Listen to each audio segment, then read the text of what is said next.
Hi everyone! Today I'm going to share with you 8 of my favorite classics.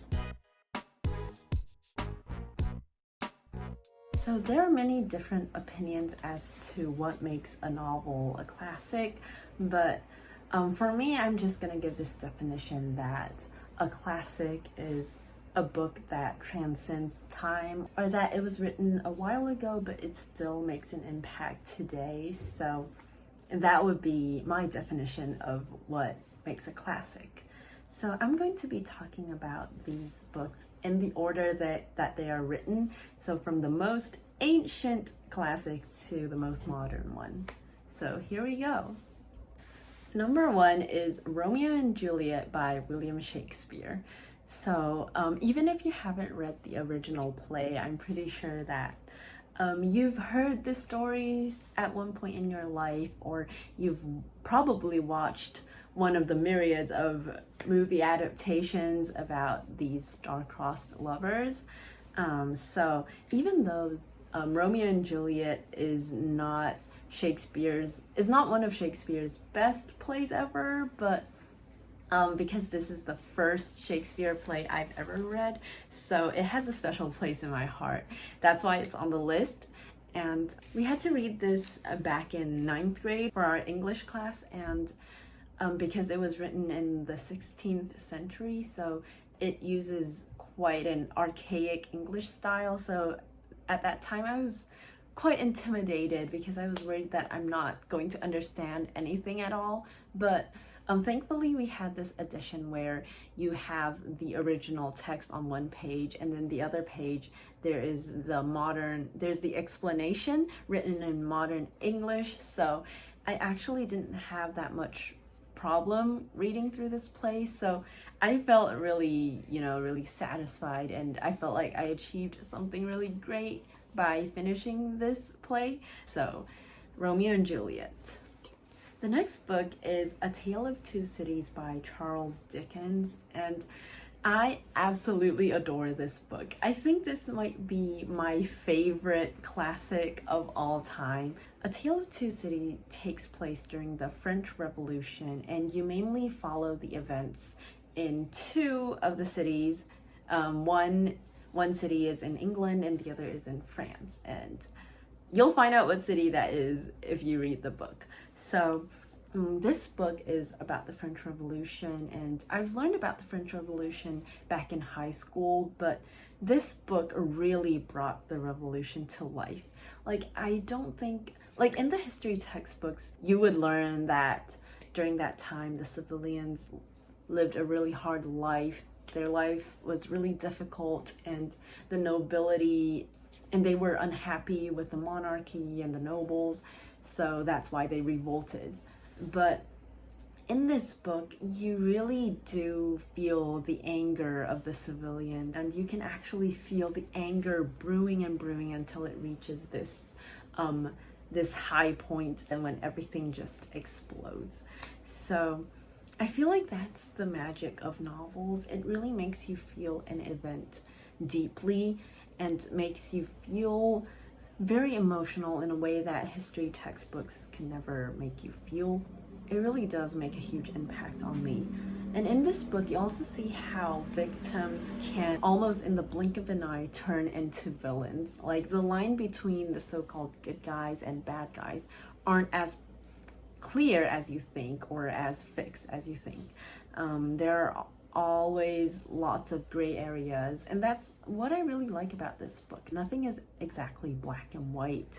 For example, on the one hand, you really empathize with the people, and you know why they want to revolt, but at the same time you also feel like some of the measures that they take in order to achieve their goal is very extreme and violent. You would start to wonder if the ends justify the means, or whether the revolution is actually as equal as they say it is. So this book really makes you think. And one more reason is I absolutely adore Sidney Carton. He is the sweetest man, and I can't get over him. Number 3 is War and Peace by Leo Tolstoy. And I think this is the longest classic on this list, with a grand total of 1,300 pages. So did it take me 6 months to read this book? Yes. Was it painful? Yes. But is it worth it? Yes. So if you want to see me trudging through this book, I actually have a vlog documenting this, which I will link down below. And the reason why I really recommend this classic is actually allow me to speak Mandarin for a bit. 其实我觉得托尔斯泰真的把人性看得很透，就是他在描写人类的爱恨情仇，还有嫉妒啊、梦想、自私，就是我觉得他刻画的真的非常的细腻。So a quick translation of what I just said is, I feel like Tolstoy really has a very intricate understanding of the human heart, and the way he expresses it through his characters is just mind-blowing. I feel like because there's such a wide array of characters in this book, I think anyone reading this book can at least see a little piece of themselves in this book. Or you might really relate with some of the characters. For me, the character that I can really relate to is Sonia. And it's just really incredible that you can meet a kindred spirit in a book written more than 100 years ago. And I think War and Peace isn't just about War and Peace. It can also be titled War and Love or War and Humanity, in my opinion. So if you're interested in any of the points above, please do read this book. Now we're going to move to the realm of modern classics. So the next book is Of Mice and Men by John Steinbeck. So this is also a classic that I absolutely adore. I think this is probably my second favorite classic, just a little bit below A Tale of Two Cities. And this book is set during the Great Depression in the United States, and it's about two migrant workers called George and Lenny who moved to California in search of the American dream. But on the way, they, of course, succumbed to reality, and they realized how fleeting this American dream is. One reason why I really love this book is because of Lenny Small. So even though his last name is Small, he is very big size-wise.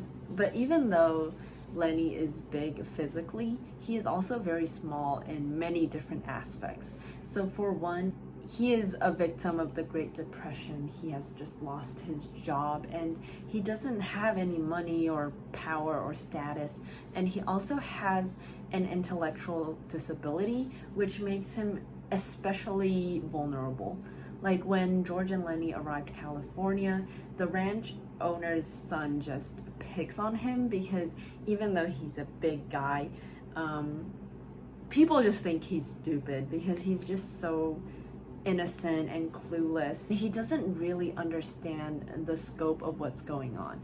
Like Lenny is just so optimistic about life. He thinks, like George would tell him that, oh, life's gonna get better. We are going to own a hut. We're going to own our own house one day, and we're gonna have some pet rabbits, and life is gonna be fine. But he doesn't know that in reality, this is almost the American dream does not exist. And even if it does exist, it's almost next to impossible for these workers who have next to nothing to achieve this dream.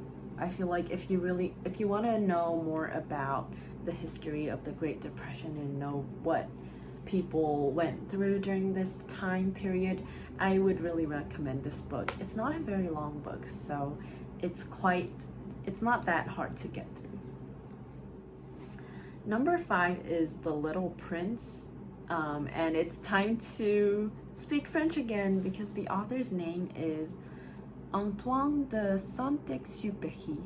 I hope I didn't butcher that, but anyways, The Little Prince is also quite popular, so I think most people have heard about the hat/snake swallowing the elephant thing. If you know what I'm talking about, you know what I'm talking about. But anyways, this is a very short and philosophical book where we get to look at our human world through the eyes of an innocent little prince who comes from an alien star. And it's really interesting that when you look at the world through the eyes of a child, sometimes you suddenly see how absurd adults can be sometimes, how we chase after some of the most fleeting things. For example, like power, status, and money, some of the things that we find essential in our lives may just seem ridiculous in the eyes of a child. And I feel like this book just makes us rethink what is truly valuable in our lives. Number 6, I'm actually going to talk about 2 books, and that is 1984 and Animal Farm by George Orwell. So I decided to put these 2 books together because they are both dystopian satirical novels about politics and power. So I think some people might think that Animal Farm is more suitable for children and 1984 is for adults. But I think Animal Farm, although it is packaged, is presented in a seemingly children-friendly way, but it also touches on really dark topics. It's kind of similar to A Tale of Two Cities, where you see how the oppressed can become the oppressors. These 2 books are actually both quite easy to read. It doesn't use very difficult vocabulary, but it talks about very quite dense topics. So be warned, if you want to read something light and cutesy, this is not the book for you, because I remember after reading 1984, I felt so depressed, and it's just truly haunting because you see some of the things in 1984 actually happening in real life, and it's just so sick and I really don't know what George Orwell has been through to make him write something so terrifyingly truthful. But even though these 2 books are haunting and depressing and scary and just terrifying, but I would still recommend that you read this book at least once in a lifetime. Number 7 is To Kill a Mockingbird by Harper Lee. So I also read this book in 9th grade, and it talks about the racism in the United States. This book is set in this little county called Macomb, I think, and you see all the racism and discrimination against Black people through the eyes of a young girl named Scout. And I think the most memorable scene in this book is the court scene. So in this court scene, there was this Black man who was accused of raping a white woman. And Scout's father, Atticus, who is a lawyer, is trying to defend this Black man because he's actually innocent. But at that time period where there was still so much discrimination against Black people, they practically have no chance of winning this case. I'm not gonna spoil anything afterwards, but at first when I learned that there would be a court scene in this book, I thought it would definitely be boring because I'm not into law, and I feel like a court scene is just going to be, people talking back and forth. But I was so wrong. The court scene was epic, and it is just so, I don't know, it's just looking at them trying to bring out evidence and trying to bring justice to this place is just one of the most memorable parts of the book. The last book is The Color Purple by Alice Walker. So this is another book about racism, also set in the United States. But this book also touches on topics about rape and feminism. So in this book, you follow this main character, this African-American girl called Sally. And I feel like Sally is what I would really call a strong female character. Because in many other books, especially YA, they just emphasize the female character's physical strength or physical appearance so much, and it's as if you have to be physically strong or pretty or sassy to be a strong female character. but Sally is not strong physically, and also being an African American and also a woman makes her a minority in so many different aspects. Sally really has a rough life. At a very young age, she has been just exploited and mistreated by the men around her, particularly her own father and husband. And it wasn't just a one-time thing. Like, she had to endure this abuse for years and years and years. But despite her bleak situation, she still, as the book progresses, you see how she begins to fight back. I feel like that's what makes her a strong female character. Another interesting aspect of this book is the importance of the female perspective. In this book, at one point in this book, Sally mentions that whenever she thinks about God, she would picture this old white man. But then she gradually realized that God isn't an old white man. And the reason why she has this image of God is because she lives in this male-dominated society, and that not just religion, but like education, knowledge, history, or philosophies are all presented in a male perspective. But this book is sort of calling out that the female perspective has to be heard as well. So these are 8 of my favorite classic novels. I would highly recommend every single one of these books. So even though you might not like every single one of these books, but I'm sure they would make you think, they might change your perspective on things, and they might even speak to you or touch you in a personal way. I mean, they're classics for a reason. So I really hope you enjoyed this video. Thanks for watching, and I'll see you soon. Bye! Particularly